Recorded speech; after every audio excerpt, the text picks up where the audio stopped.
আওয়ামী লীগের সাথে আমি বাংলাদেশপন্থী দল কারোরই কোনো তুলনা করতে চাই না। এইটা হলো আমার একদম কমন স্ট্যান্স। তাতে বিএনপি যত ভুল করুক, অপরাপর যে যত করুক, এটা আওয়ামী লীগের সাথে তুলনা হতে পারে না। আফসোসটা হলো বিএনপি জামাত ইসলামী এদের কাছে তো নতুন প্রত্যাশা কম সবার কাছে। তাহলে নতুন প্রত্যাশাটা কার? জুলাই গণ অভ্যুত্থানের একটা বড় মুখ এনসিপির কাছে। কিন্তু আমরা কি দেখতেছি, সামান্তা শারমিন ওনারাও ঠিক ৭১-এর আওয়ামী লীগের বয়ানের বাইরে গিয়ে নতুন কোনো বয়ানে নতুন রাজনীতির হোপ কি দেখাইতে পারতেছেন? ভালো ইলেকশন করবার জন্য অনেক নতুন কিছু নতুন চিন্তা করা যেতেই পারে, কিন্তু অফকোর্স সেটা তার স্টেক হোল্ডারদের সাথে এখন অ্যাকনলেজ করেছেন যে কোনো রুলই কোনো না কোনো দলকে একটু অ্যাডভান্টেজ দেয়, কাউকে আবার ডিসঅ্যাডভান্টেজও ফেলে।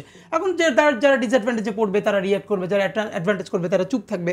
কিন্তু আমরা যেটা একদম সর্বতোভাবে চাই সেটা হলো একটা ইউনিভার্সাল জায়গা তৈরি করা, যে একটা ভালো ইলেকশন। মানে যে লোকটা, যেমন এবার আমার খুব ভালো লেগেছে, ছাত্রদল সম্ভবত রাজশাহী ইউনিভার্সিটি রাকসুতে হারবার পরের দিন তারা সবাই মিলে একসাথে গান করছে। এর মানে আমাদের দেশে যে একটা কালচার তৈরি হয়েছে, আমি হেরে গেলে পরের দিন যে না ইলেকশন ভালো হয় না, জিতলে ঠিক আছে না, যে এই যে আমি হেরে যাওয়াটাকে সেলিব্রেট করা যায়, এটা দুর্দান্ত। তো আমরা পরের ইলেকশনে এটাই চাই, সুষ্ঠু নির্বাচনকেও যে সেলিব্রেট করা যায়। আমি একটু অন্য প্রসঙ্গে যেতে চাই। আমরা দেখলাম যে আমরা এখানে আওয়ামী লীগের ফিরে আসা নিয়ে কথা বলছিলাম, কিন্তু জামাতের চট্টগ্রামে ১১ আসনের তিনি পদপ্রার্থী জামাত থেকে শফিউল আলম, তিনি একটি কথা বলেছেন যে আওয়ামী লীগ হয়তো এখন বুঝতে পারবে জামাত কখনোই তাদের দুশ্মন ছিল না। পাশাপাশি আমরা এনসিপির নেত্রী সামান্তা শারমিনকে কোট করতে চাই। সামান্তা বলেছেন আওয়ামী লীগ এবং জামাত ইসলামী মুদ্রার এপিঠ এবং ওপিঠ। আপনার মন্তব্য শুনতে চাই। সামান্তা ইসলামের এই বক্তব্যর ব্যাপারে আমি কমেন্ট করতে চাই না, কারণ আমার ব্যাপারটা হলো আওয়ামী লীগের সাথে আমি বাংলাদেশপন্থী দল কারোরই কোনো তুলনা করতে চাই না। এইটা হলো আমার একদম কমন স্ট্যান্স। তাতে বিএনপি যত ভুল করুক, অপরাপর যে যত করুক, এটা আওয়ামী লীগের সাথে তুলনা হতে পারে না। আফসোসটা হলো বিএনপি জামাত ইসলামী এদের কাছে তো নতুন প্রত্যাশা কম সবার কাছে। তাহলে নতুন প্রত্যাশাটা কার? জুলাই গণ অভ্যুত্থানের একটা বড় মুখ এনসিপির কাছে। কিন্তু আমরা কি দেখতেছি, সামান্তা শারমিন ওনারাও ঠিক ৭১-এর আওয়ামী লীগের বয়ানের বাইরে গিয়ে নতুন কোনো বয়ানে নতুন রাজনীতির হোপ কি দেখাইতে পারতেছেন?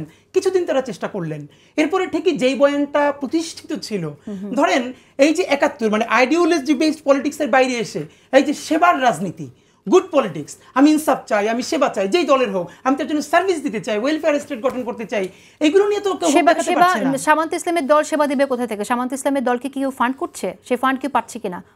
টাকা পেতে হবে তো তাদের। অফকোর্স করছে, সবকিছুর জন্যই তো টাকা লাগবে। করছে এনসিপি তো ওয়েস্টে আমি দেখেছি ক্রাউড ফান্ডিং করেছে, এবং বড় তাদের যে ডায়াসপোরা আছে তারা ক্রাউড ফান্ডিং করেছে।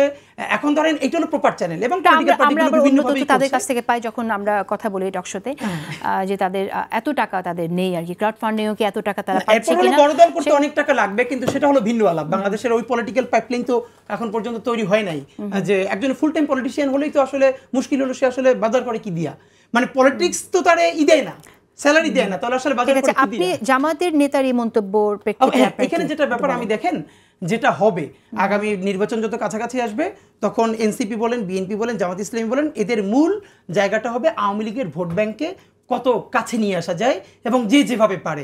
তোর জামাত তো সে দূরে পিছিয়েই থাকবে না, সে অফকোর্স চেষ্টা করবে যে কি কথা বলে আওয়ামী লীগের ভোটটাকে তার বাক্সে ঢুকানো যায়। ভাইও তো অ্যাকনলেজ করলেন যে আওয়ামী লীগের ওই যারা অপরাধী তার বাইরে ভোট নেওয়ার জন্য আওয়ামী লীগের নেতাকেও পাশে নিতে হবে। এখন যদি এইটা হলো আমাদের যেটা কমন একটা জায়গা করা দরকার, আমি এটা মনে করি।